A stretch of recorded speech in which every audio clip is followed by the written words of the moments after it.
Hello, hello. I am Cassandra Mack of strategiesforempoweredliving.com and CassandraMackMinistries.com. Welcome to my channel. Don't forget to subscribe, like the video, and if you find the information helpful in this video, please share it with a friend and share it on your social networks. Today we're talking about how to deal with people who get your goat, people who know just what to say and do to provoke you.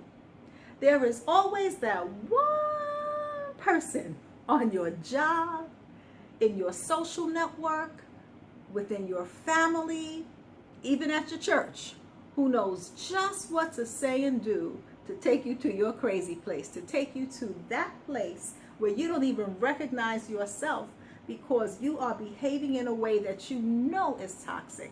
And if we are honest, we have all been there, myself included, and this is what I do for a living. But there are people who will trigger me and take me to my crazy place.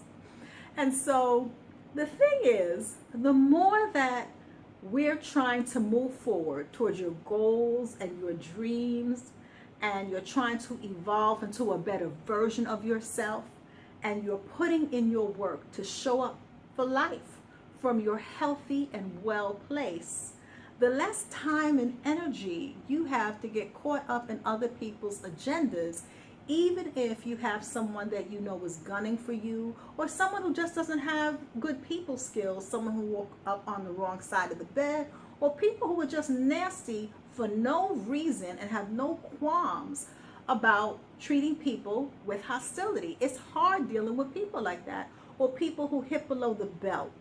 So I want to give you 8 tips that'll help to keep yourself in a good and well space and not easily take their bait. You know, it's kind of like putting a worm on a hook, and it's up to the fish to bite. And the same thing works for us. Somebody may put that worm of mean-spiritedness on a hook, worm of not knowing how to talk to you on a hook, worm of narcissism on that hook, worm of passive-aggressive comments on that hook. But it's up to us to stay in our well place and not to take the bait. Now, it's easier said than done, but repetition is the mother of skill. So the more that you practice a thing and you make it part of your self-care tools, your self-development inventory, the tools that you use to keep yourself in a well space, the more that it will naturally come to you. But it's not going to happen by osmosis. We got to practice these tools. So think of it as tools that you put, self-care and self-development tools that you put in your psychological toolbox, so that you're showing up for life as your best and your brightest self. So the first tip is to unsubscribe from their negativity. If ever you unsubscribe from somebody's YouTube channel, what happens is when you unsubscribe, you don't see what's coming up in their channel. And the same thing applies when you unsubscribe from their negativity. Now, you're not blind, so you may notice that a person is trying to come at you. But when you make the conscious choice to say to yourself, I am not going to take the bait. When I go to the family reunion this year, or when I meet up with the family during the holiday season, and I know my aunt is going to say something about my weight gain, or my cousin's going to say something about why I'm the age I am and I still don't have a prospect in sight that wants to marry me, I am not going to take the bait. I'm going to unsubscribe from their negativity. I'm not even going to respond. Just because they're in a place where they want to be hostile and they want to come at me on some negative-ish, I am not going to allow myself to be roped into that. I'm going to enjoy my family reunion. If it's the holidays, I'm going to enjoy the holiday season, eat good food, be around the family members that treat me with kindness and with love. And if I have children, allow my child or children to get to know their cousins, and it's going to be about that. I'm not going to get roped in to someone else's agenda. Even though they're throwing out that net, I am not going to reach back and grab onto the net. Unsubscribe from their negativity. Make up your mind in advance that you are not going to be pulled into someone else's agenda. You hear me talk a lot about the power of prayer and how prayer not only changes things, prayer not only changes your attitude, prayer is not only a conversation with God. Prayer is also a conversation that you have with the God in you in order to set your spiritual agenda. See, other people may have an agenda for you, but when you have a spiritual agenda that you have already set for yourself, it doesn't matter what someone else wants to do. So if you set a spiritual agenda that you're going to have a productive day, that you're going to get these 5 things done on your to-do list, independent of what comes at you, you're at least going to get 5 of the 10 things done on your to-do list, then you've made up your mind in advance that even if you get some bad news, even if somebody says something nasty to you, even if you are online at your local supermarket and the cashier is rude, that you are not going to allow that to detract from the fact that you have these 5 things that you need to do minimally on your list of 10 things that got to get done today. That is your spiritual agenda. It is about setting your mind, your intention in a very focused, particular direction. So you're saying to yourself, I intend to have a good day. I intend to have a productive day, regardless of what other people come at me with. I intend to accomplish my goals or my tasks for the day. And so that's what prayer does for you.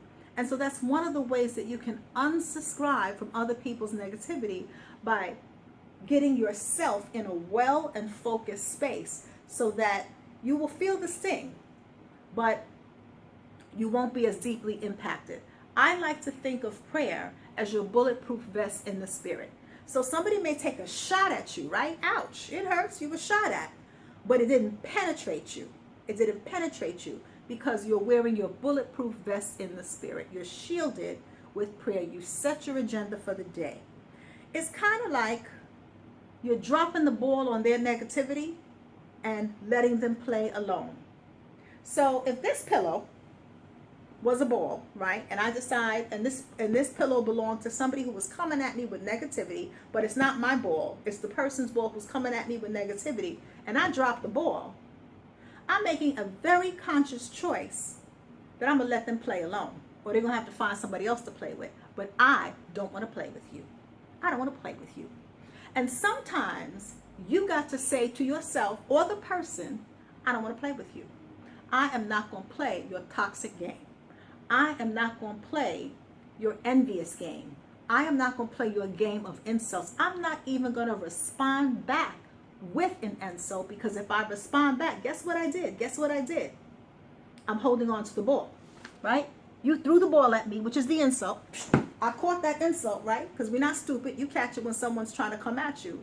And I threw the ball back. But what happens when you throw the ball back? Then they throw the ball back. Then you throw it back. And you're playing their game. I'm not even going to give you the satisfaction of throwing the ball back. And this is hard, because the natural inclination when someone comes for you, right, is to clap back.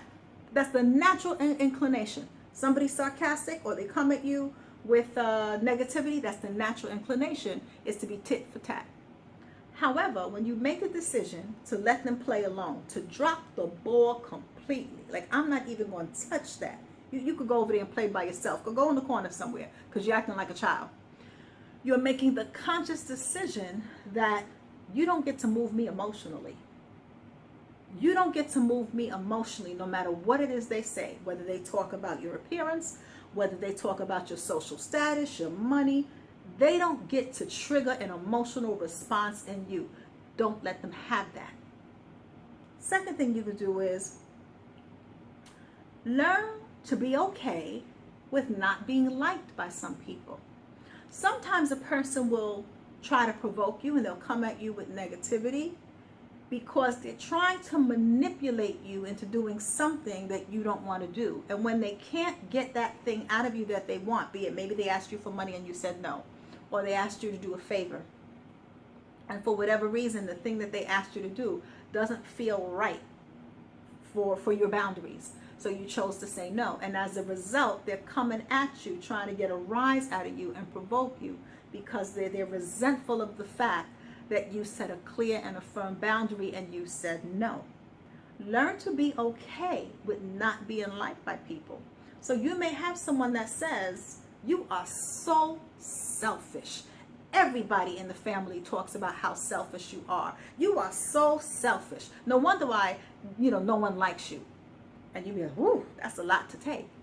And let's say that it's coming from the fact that they asked you to borrow a large sum of money and you said no, because the last time you loaned the money, they didn't pay you back for that time. And they want to have an attitude with you over your hard-earned money that you don't want to lend them because they don't keep their promises in terms of paying you back. But rather than them acting like an adult and owning that, they try to provoke you into drawing into their negativity. And so learn to be okay with not being liked, with a person being angry with you. You are so selfish. Okay? That's it. That's it. Okay? There's nothing more to say. Because the minute you start to engage, you start to put yourself in an emotional space that takes you off the agenda you've already set. If you set your spiritual agenda that you're going to have a day where you have joy, where you have peace of mind, where you do some things that put a smile on your face, you can't allow someone else with a hidden agenda or an agenda that contradicts your agenda to take you off your focus of what you're trying to do. So be okay with a person not only not liking you, but having a negative opinion about you because you won't play their game and you can't be manipulated. You are so selfish. Okay. Guess I'm selfish. That's it.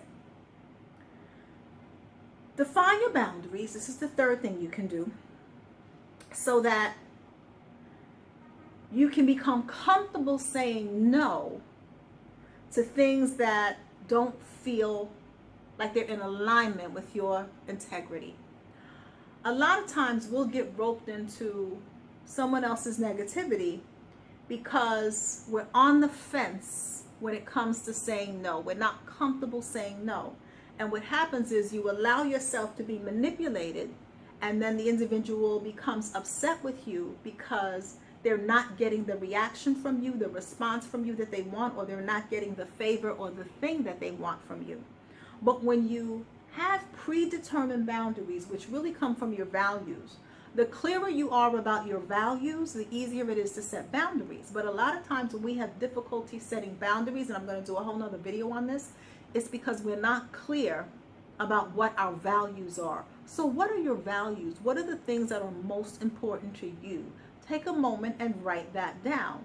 And from those values, you will be able to set boundaries. So for example, if you value your free time because you don't have a lot of free time, maybe you're working 2 jobs, or maybe you work a full-time job and go to school, or you have a family and you don't have a lot of free time, and you have a particular person who you met who wants all of your time and you're just not able to do that, and because you can't give them the time needed, they become angry with you. But not just angry, they behave in ways to get a negative emotional response out of you. When you have clear boundaries, right, and you're clear about your values, you're better able to say no to people from a place of tactfulness and from a place of love. You don't really feel like you have to overly explain yourself, but at the same token, you don't become defensive about it because your boundaries are emanating from the things that are valuable to you. So that is really helpful in not getting caught up in someone else's negativity. The fourth thing that's helpful is learn to respond instead of reacting. I had to learn how to do this. Learn to respond instead of reacting, so that you don't get roped into other people's agenda. And there's a difference between responding and reacting. Think of the word response, right? In the word responsibility is the word response. So your response is your responsibility. You got to own how you respond to people. It comes from a place of self-responsibility, your response. When you're reacting, that is really about an impulsive behavior. You're behaving impulsively, hastily, prematurely, without really thinking about whether that choice that you're about to make, whether it's the choice to tell them off, the choice to curse the person out, the choice to put them on blast and let all of your friends and family know whatever it is they said or did to you, without really thinking about how that choice lines up with the outcome you want and how you want to feel. So if you want to feel a sense of peace when you're at your family gathering and you don't want to entertain conversations that bring you down, then if you play ball with a negative person and go back and forth with them, you are reacting rather than responding. You're not really taking the time to think about, when I think about this choice, how I'm going to choose to respond to this person, does this choice line up with the outcome I'm seeking and how I want to feel? But if I feel angry, even angrier as a result of my conversation with them, then that's telling me that my reaction is not a response, but it's an impulsive behavior, right? So let's say somebody says something to you, you insult them back, they insult you again, and then it ups the ante. So you have to think of a wittier comeback. Then they have a more sarcastic, nastier comeback. Then you think of how you can hit below the belt even harder. Is that the kind of person you want to be? You may be able to let them have it, but is that the kind of person that you really want to be? And do you want to spend your time that you could be spending building your income, if you have a business, building your brand, building your ministry, writing books, whatever the things are that you do, studying for school, if you're raising your children, time enjoying your children, time enjoying your loved ones, whoever they may be, that's time that you're taking away from that. Time just enjoying a slice of pizza or a salad or a cup of tea, whatever your thing is that you like to do. You are taking time away, and time is money. Time is your life. So you want to think about that. You want to make sure that you are choosing how you respond rather than just reacting. And this is why boundaries are so important, because the clearer you are about your boundaries, which come from your values, that will dictate your response. So for example, let's go back to the situation where a person asks you for money and they get upset and say you're so selfish. And so let's say the person's like, you're so selfish and that's why everybody hates you, and they even curse at you. You're a selfish BIT. You may feel like you need to just go off on them, right? But when you choose your response and you say to yourself, I'm going to unsubscribe from this craziness. First of all, I know I'm not selfish, so I don't need to defend myself. And I am certainly not a female dog. So I am not even going to lower myself to that low grade, low level behavior. I don't have to have a cuss and match with this individual because they don't have an expansive enough vocabulary to be able to say how they feel without resorting to calling me the B word. I'm good with me. It doesn't make you a punk. It doesn't mean they got away with something. The older you get, you don't have time. You don't have time. And it's not even the older you get, the more productive you want to be with your life. You got time to get into a cursing out match when you're trying to build a business, grow your income, follow whatever ministry God put on your heart, whatever the things are, your goals, your dreams that you want to do with your life. You got time to be in the streets thumping and acting like a crazy fool? No, you don't, because you're trying to live life with grace. 5, don't get sucked into explaining yourself. A lot of times when a person is trying to push your buttons and provoke you, one of the things they will do is they will slander.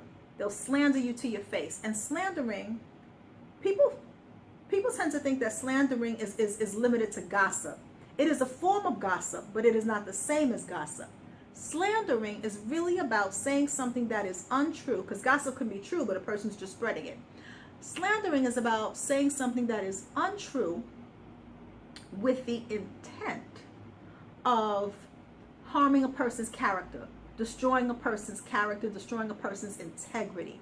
So there's a real evil intent behind slander. And so a lot of times when a person is slandering us to our face, like, you are so selfish, especially if you know that's not true, you're thinking to yourself, how the heck you going to call me selfish? I loaned you $100 6 months ago that you never paid me back, and I see you're buying $200 sneakers for your kids, so you got my money, but you're not paying me back, and you want to come at me and ask me for another $100? What planet are you on? You may feel that way, and you may feel the need to explain yourself.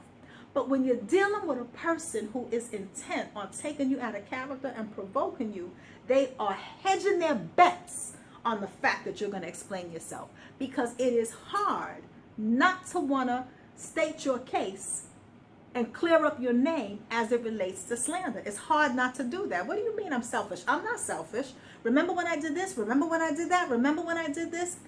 But see, the thing is, the more you feed the argument, the more you play ball, the more that the ball keeps going back and forth. Drop the ball. Okay, I guess I'm selfish. That's it. And you've already resolved that you're going to be okay with not being liked when a person can't manipulate you. So when they say to you, oh, you're just going to say that and that's the end of it? How you respond to, you're not even opening your mouth to have an answer. And if you're not comfortable setting boundaries, you may think it's rude. You really may feel that this is rude. And here's where you have to remember that when a person is coming at you with the intent on dragging you into toxicity, think of it as they're trying to get you to drink poison in the spirit. Will you willingly let somebody give you a bottle of poison? Would you willingly drink poison? But when we allow someone's toxicity and we play into their game, we are drinking poison in the spirit. And so this is why you got to be resolved and you got to be diligent about having clear boundaries and not bending with your boundaries and not being easily provoked. 6, this is key, and I learned this a long time ago. They're counting on you to respond in a particular way, and here's why. So they're counting on you to defend yourself. I'm not selfish. I'm not mean. I'm not this. Don't you remember when I did this? But here's the thing. If you can predict a person's emotional response, you can predict their behavior. So they know that if they can predict that you're going to defend yourself, the more you keep defending yourself, the more that they will poke holes in your defense and try to wear you down so that they can manipulate you into bending and doing the thing that you know goes against your integrity or goes against your common sense. But you open yourself to it because you're doing what? This is a pillow, but we're going to say it's a ball. You're playing ball. You're playing ball. And so if they can predict your emotional response, they already know they got you. They can predict your behavior because our emotional responses are a precursor to our behavior, right? We feel angry, and if we don't release that anger in a healthy way, then we can end up acting out in rage. So the emotion comes first and then the behavior. This works in sales and it works in advertising. This is why when you watch commercials, they will play on your emotions. Your emotions of feeling like you're inadequate, and they'll say, well, if you buy this car, you get all the hot chicks. If you wear this lipstick, you'll be, you'll have men beating down the door to get to know you. So they're playing on your emotions, knowing that if you feel a particular way, it will influence your behavior. So the 6th key is to be mindful of your emotions so that your emotions don't cause you to behave in a way that is not in alignment with the outcome you want. 7, when you're feeling really upset, because when a person provokes you, the natural inclination is you're going to be upset. We're human. When people say and do things to me that are not so nice, I feel anger. I'm not a saint like anybody else. So you want to make sure that you take the time to release that emotion, whether you write it out in the journal, you can write it on a sticky note and then rip it up at the end of the day just to get it out of you. Call a trusted friend and be like, girl, you're not going to believe what happened, and get that thing off of you, or guy, or however you talk, you're not going to believe what happened. But the thing is that you want to take a moment to release that emotion. You don't want to stuff the emotions because it becomes like a pot, right? If ever you've made a pot of rice and you did it old school, you know that if you have a pot of simmering water as you're making the rice, the water can brew over. It spills over. And the same thing applies with our emotions. If we stuff our emotions and just let them stew and brew, eventually whatever's in that pot is going to spill over to the stove. So whatever you're feeling on the inside, if you don't release it, it's going to spill over into your other relationships. And this is why you can have a bad day at work, and then you come home and you got an attitude, even though the people in your house didn't do anything to you. So make sure to take a moment to just release your emotions. And then connected to that is the 9th and final tip. Don't eat your emotions. Because if you eat your emotions, they'll eat away at you. What do I mean by that? Eating your emotions is stuffing your emotions. So don't sit there and stew on it, ruminate on it over and over again. You know, once you told one person and you got it off your chest, you don't need to call 15 friends for the same thing. You call one person, you vented, that is the end of it. Once you call 10 people to tell them about the scenario, you are moving from just venting to actually gossiping. So get it off your chest, call who you need to call, write it down on a sticky note or a journal and rip it up so that you get that thing out of you. Whatever you need to do, take a walk, go in the bathroom and breathe and have a woosah moment, whatever you need to do to get that stuff off of you, because you know our emotions can make us sick. So if you eat your emotions, they'll eat away at you. That's the whole premise when I talk about the soul fast, which I'm going to talk about in a moment. I want to give you 2 Bible verses to help you keep things in perspective in terms of when people provoke you. Let me put my glasses on so I can see. And the first comes from Ecclesiastes chapter 7 verse 9, and it tells us, do not be quickly provoked in your spirit, for anger resides in the lap of fools. Let me read that again. Do not be quickly provoked in your spirit, for anger resides in the lap of fools. This is interesting because essentially what is happening here is when you're easily provoked in your spirit, when you're quickly provoked, when people can easily say and do things that cause you to come out of character, right? Because you can't control what other people say or do. But when what they say and do can make you easily triggered, easily come out of character, easily go off on people, easily go from 0 to 10 or even 0 to 5. After a certain age, 0 to 3 is too much. When people can get you to that place where you are behaving in a way that doesn't line up with how you want to live and the kind of person you want to evolve in, you are behaving like a fool, I'm sorry to say. And the verse tells us that anger resides in the lap of fools. Now this is interesting because it tells us that it resides. To reside is to live. And when you think of a lap is a place where you sit. So when you are seated in anger, when you are stewing in that place of anger, when you are seated in anger, anger turns to resentment. Resentment turns to bitterness because you are seated. It's seated. You're seated in that anger. You're cemented. You're fixated on the situation, on what they said and how disrespectful it was. Once you check the behavior, you don't need to sit in that stuff. And what happens is it resides in the lap of fools. It will cause us to do things that when we look back in hindsight, we will say, Dad, that was stupid. What was I thinking? I know they're trying to get me fired, and I played right into their hands. I know she don't like me, and I played right into her hands. I know that they're looking for me to mess up while I'm on probation, if that's your situation, and I played right into their hands. Dag, I was a fool. I was a fool. I was a fool. And so anger resides in the lap of fools, and that's why you got to get that stuff out of you, and you can't be easily provoked. You have got to toughen up. So that just because someone says an opinion of you, you're so stupid. You know you're not stupid. You don't have to respond to that. Okay. They're not getting away with anything. Consider it like a temper tantrum. Are you going to sit there and argue with a 5-year-old? No, you're not. I would hope you're not as an adult. And so we have a lot of people who are 20, 30, 40, and 70 on the outside, but 5 years old on the inside. So think of them as an emotional baby, an emotional child. I want to read the second Bible verse that will also help you put stuff in perspective as it relates to people trying to provoke you. And so the second verse comes from James 1:19, James chapter 1, verse 19. And it simply says, be quick to listen, slow to speak, and slow to anger. Quick to listen, slow to speak, slow to anger. And this is key because a lot of times when you are quick to listen, when you really listen to what a person is saying, they will tell on themselves. You will have somebody say something like, you think you are so better than everybody else. You ain't got to say nothing. Just listen.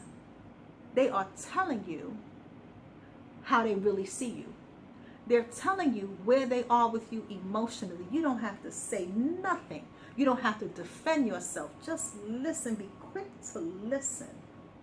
People's hidden agendas will be revealed when you're quick to listen. A lot of times we so busy, we got to get our point across. Don't get your point across. Let the other person get their point across so that their hand can be revealed. Why would you reveal your hand? Even in a card game, you don't reveal your hand. So when you're quick to listen, what happens is a person whose motives for you aren't pure, a person who has a hidden agenda for you, they will reveal their hand. And you will have all the information you need to know how to play the game.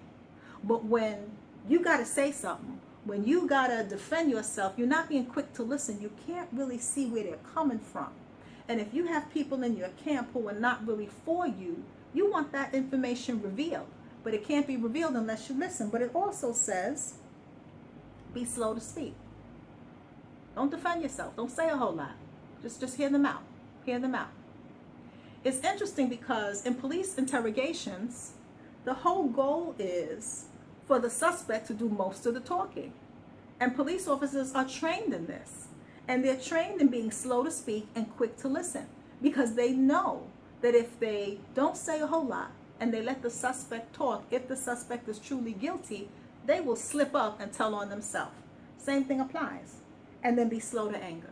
You don't want to let anger get the best of you to the point where it steals your peace, it robs you of your joy, or it provokes you to behave in a way that doesn't align with your goals, how you're trying to live, and the person you're trying to evolve into.